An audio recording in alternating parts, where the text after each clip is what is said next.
Hi everyone, it's me, Krylios, Team Racing Productions MC and producer. And joining me today is Madeleine, ANC officer. I'm so glad to have Madeleine here with us. Hey Madeleine. Hi, Krylios. Thank you so much for having me. Thank you for joining us. It's certainly my pleasure. Now, give me a little bit about your background and tell me how it has been for you working with the ANC. Sure. So I have a background in healthcare.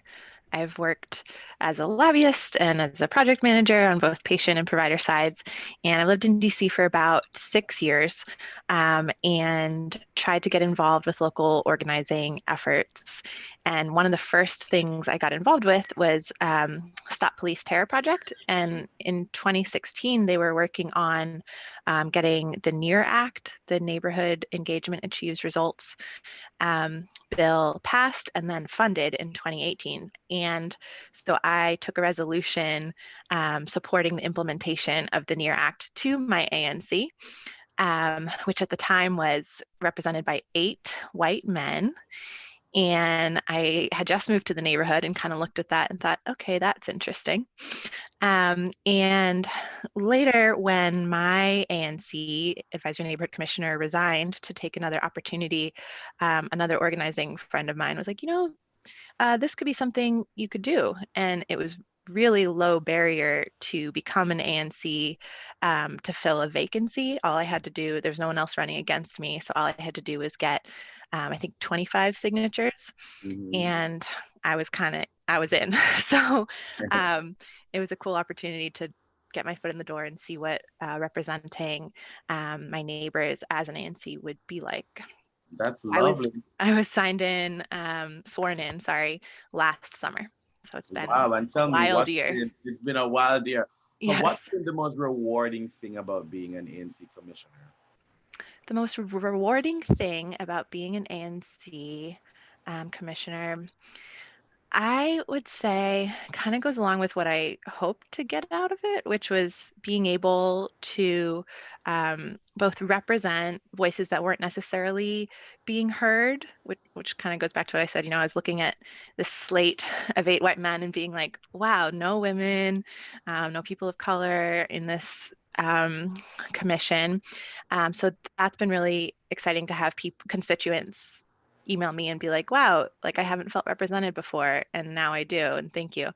So that's been really rewarding. And then I'd also say another big hope that I had was to kind of introduce other perspectives on community safety and policing and what it means to have a safe community.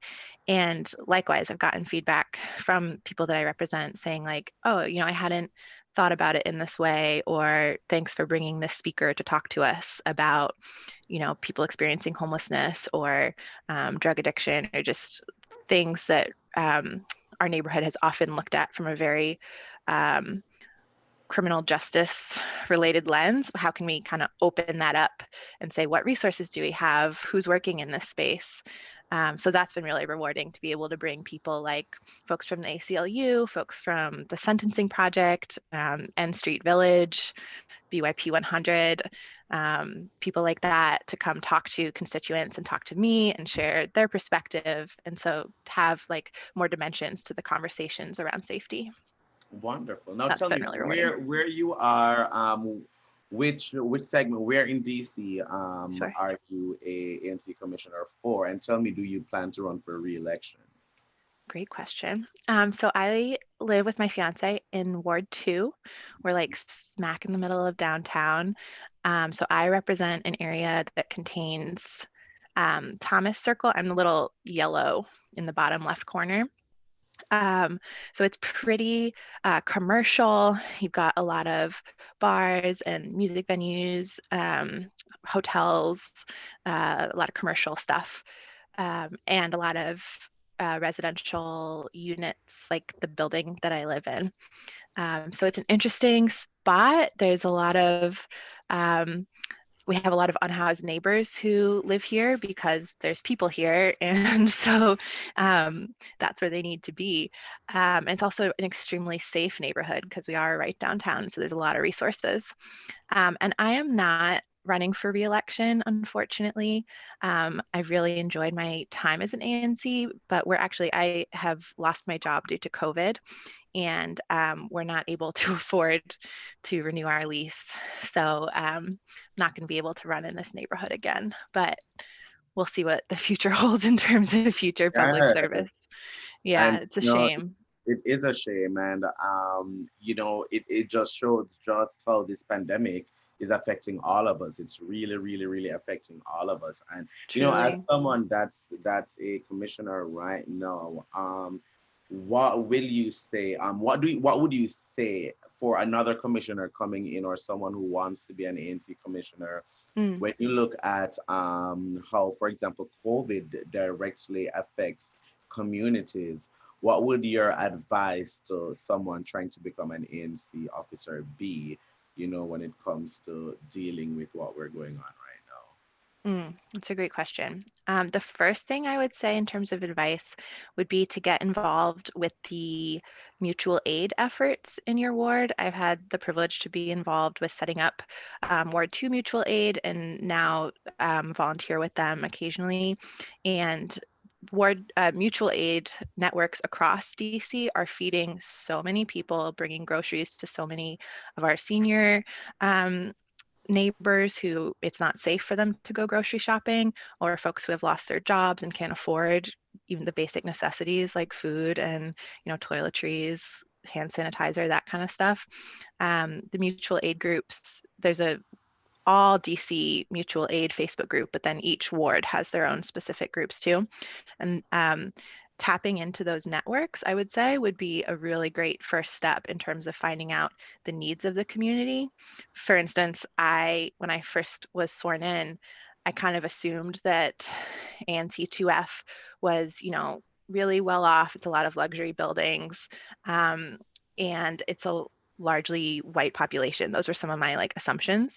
But I've seen through more Ward 2 Mutual Aid that there's a lot of needs, and a lot of our neighbors do not match that description.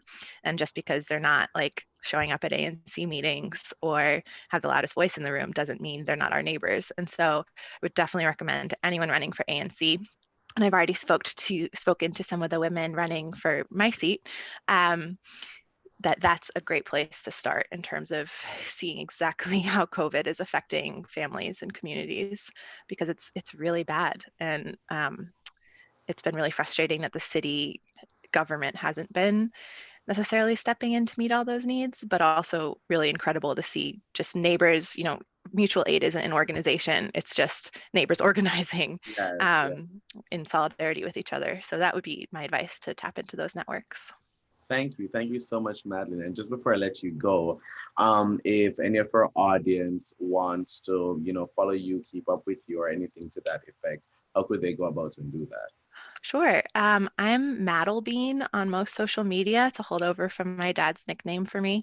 So that's Madelbean. That's on Twitter, Instagram. I think I'm Madeline Grace on Facebook. Um, yeah, so I think those are my social media. And I do just really quick want to give a shout out to the woman running for my seat. Her name's Shireen Joseph, and I think she could be an awesome ANC. And I know you interviewed another woman recently, Rahana Mohammed, who's Mhm. also running in ANC 2F. So there's a lot of awesome um, young people, progressives, Yeah. running across DC, and I'm really excited to see people getting involved. I'm excited to see it too. Thank you so much for joining me today, Madeline. Thank you so much for having me, Krylios. I really appreciate it. Thank you. It's been my pleasure. And to our viewers, thank you for watching. Bye, everyone. Hi.